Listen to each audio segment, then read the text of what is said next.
اکثره خلک زمانه پوښتنه کوي چې د خو خلکو سره بد ولې کیږي. زه په یو ښه نیت باندې د ښه زړه نه د خلکو سره ښه وکړم او د هغې نتیجه ماته ډېره بده میلاویږي، د هغې نه بعد ماته تکلیف میلاویږي، زه پریشانه یم، ډپریشن طرف ته لاړ شم چې خدای پاکه دا خو ما د ښه نیت نه دا کار وکړلو، د ښه زړه نه مې وکړلو چې دې سړي ته فایده ورسي او د هغې باوجود هم دې سړي زما سره ډېره زیاته ناجایزه وکړه او ډېر زیات یې خفه کړم، همیشه دپاره زما ښه ماته بد شوي دي. په دې موضوع باندې به زه نن تاسو ته خبره کوم چې آخر وجوهات څه دي چې د ښو خلکو سره بد کیږي. یعنی زمونږ موضوع ده چې د ښو خلکو سره بد ولې کیږي، د دې شاته څه وجه ده. یاد ساتئ د ټولو نه اوله وجه دا ده چې د ښو خلکو سره بد ولې کیږي ځکه چې دا ښه خلک د ضرورت نه زیاته تمه ساتي د خلکو نه. یعنی دی چې کله د چا سره ښه کوي دی هغه تمه ساتي چې د دې نه بعد به فورا دا پلانکې سړی زما سره ښه کوي، دی د ښو تمه ساتي، د خپلو ښو نه بعد د بل نه د ښې تمه ساتي. یا چې دی یو کار کوي د هغې دی سبا یا ماښام ریزلټ غواړي، په کار دی چې د دې ریزلټ ماته میلاو شي، د دې نتیجه ماته میلاو شي او د هغې نتیجه خو فورا انسان ته نه میلاویږي ځکه چې زیاتره څیزونه چې دي هغه انسان ته په صبر باندې میلاویږي. دغه مین وجه ده چې د ضرورت نه زیاته دی د خلکو نه تمه ساتي، د څیزونو نه دی تمه ساتي. یعنی چې دی د چا سره ښه کوي د ده په زړه کې همیشه دپاره همدا سوچ وي چې دا سړی به بله ورځ زما په کار راځي یا دی به زما عزت کوي یا د سره چې دا کم ښه ما وکړله د دې به ماته فورا یوه ښه نتیجه میلاویږي او داسې چرې هم نشي کیدی ځکه چې دی په خلکو باندې همیشه دپاره یو ښه ګمان کوي، د هغې د وجې نه هغه ته بد میلاو شي. هغه بد دومره زیاتره بد هم نه وي خو دی په زړه باندې ډېر زیات نري، دی په زړه باندې ډېر زیات رحمدلی خو چې څوک هم معمولي یوه غلطه خبره وکړي دا په د باندې بیا بده لګي، هغه بد لګېدلو ته دی بیا همیشه دپاره نه یې جوړ او دی وایي چې دا ماته بد میلاو شو زما د ښو نه، که چېرې ما د ده سره ښه نه وکړي نن به ماته بد نه میلاوې ده. اولنۍ وجه یعنې د ضرورت نه زیاته تمه د چا نه مه ساتئ.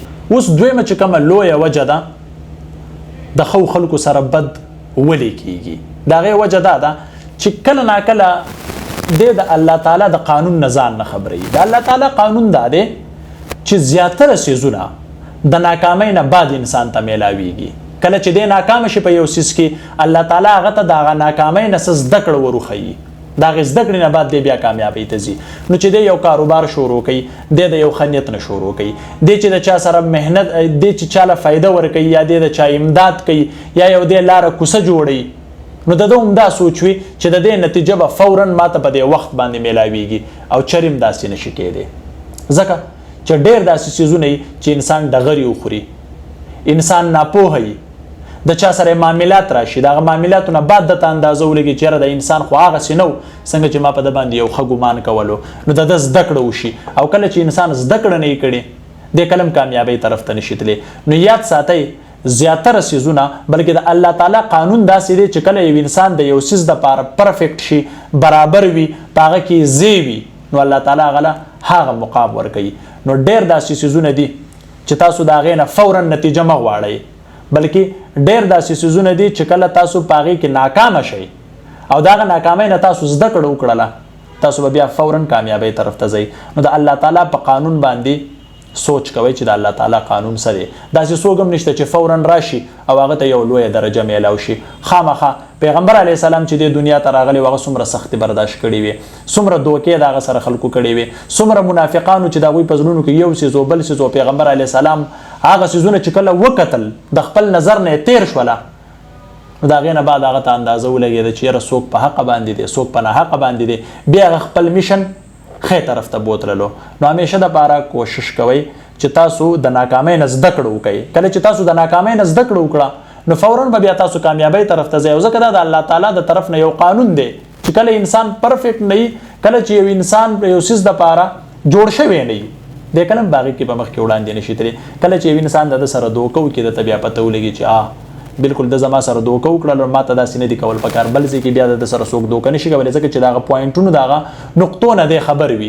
دغه دویمه وجه ده چې د الله تعالی په قانون باندې پوره ټرسټ یقین کول پکار دي چې د الله تعالی څه قانون دی د هغه قانون نه بعد انسان ته کمه نتیجه میلاویږي. اوس د ښو خلکو سره بد ولې کیږي د هغې درېیمه وجه دا ده چې د هر انسان ته په خپل نظر باندې ګوري. دی وایي چې زه د زړه نه ښه یم، دا بل انسان به هم د زړه نه ښه او دا فطرتي طور خبره ده. څوک چې فراډ کوي، چا سره دوکه کوي، هغه ته ټول خلک فراډیان ښکاري. څوک چې غلا کوي ټول خلک ورته غله ښکاري. څوک چې دوکه کوي هغه ته ټول خلک دوکه باز ښکاري. همدغه رنګې کوم انسان چې د زړه نه ښه د چا امداد کوي هغه ته هم ټوله دنیا ښه ښکاري.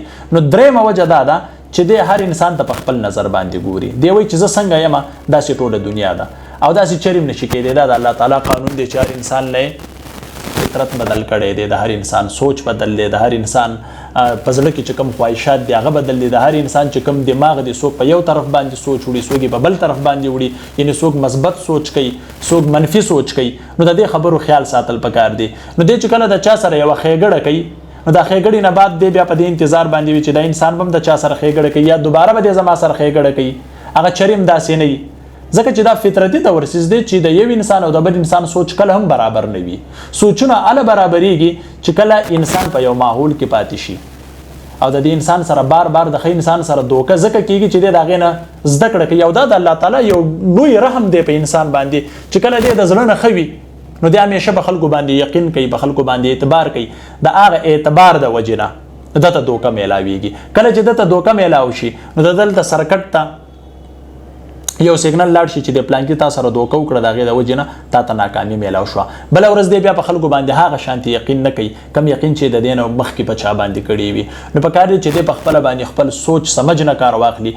ښه انسان همیشه د زړه نه کارونه کوي او همیشه د پاره په زړه باندې یقین نه دی کول پکار، د دماغونه به کار اخلي. یو انسان په زړه باندې ډېر زیات کمزوري وي، بل انسان ته چې وګوري نو د دماغونه کار وانخلي، د هغه سره چې څه هغه ټول هر څه هغه له ورکړي، هر څه دی د زړه نه کوي. زیاتره څیزونه د زړه نه دي کول پکار، د دماغونه کار اخیستل پکار دي چې یاره ماته په دې ټایم باندې څه کول پکار دي. آیا زه په دې څیز باندې په مخ کې وړاندې تللی شم او که نه؟ زړه خو تا ته ډېر څه وایي چې یاره بهی دا زړه مې غواړي چې د ده سره مې دومره ښېګړه کړې وي، زړه مې کړې وي چې د ده سره زړه مې غواړي چې د ده سره مې دومره زیات ښه کړی وي چې د هغې څه انتها نه وي. خو آیا دغه ټیم کې د دماغونه هم کار اخیستل پکار دي؟ لکه فرض که دوه ورونه دي او دا یو ورور چې دی همیشه دپاره د خپل ورور سره ښېګړه کوي او همیشه دپاره دی لګیا ښېګړه کوي. دی ځکه دا ښېګړه کوي دی وایي چې په مستقبل کې به دا ورور زما سره ښېګړه کوي او اکثر د هغې دواړو فطرت یو شانتي نه وي. او دا ظاهره خبره ده چې یو ښه انسان د نورو خلکو په یو ښه سوچ باندې د بدلون کوشش کوي چې دی بدل شي. خو دا د الله تعالی قانون دی چې د بعضې خلکو چې کم سوچ وي د هغوی چې کم فکر وي هغه کله هم نشي بدلیدی. ته به په هغه باندې ډېره زیاته ټرای کوې، په هغه باندې به ډېر زیات کوشش کوي چې هغه ته یو ښه کاروبار شروع کړي، هغه دپاره یو ښه سوچ یو ښه مثبت سوچ وکړي چې هغه په ښه لاره باندې راشي. خو هغه فطرتي طور جوړ نه وي هغه څیز دپاره. نو ته د هغه نه د یوې ښې تمه ساتې چې کله ته د هغې نه د ښې تمه ساتې نو هغه څیز هغسې ونه شي څنګه چې ته غواړې نو ته دلته ناامیده شي. یاد ساتئ کله چې یو انسان د چا سره هم ښه وکړي الله تعالی د چا هم ښه بې ځایه نه بوځي. په دې خبره باندې ځان پوهې که.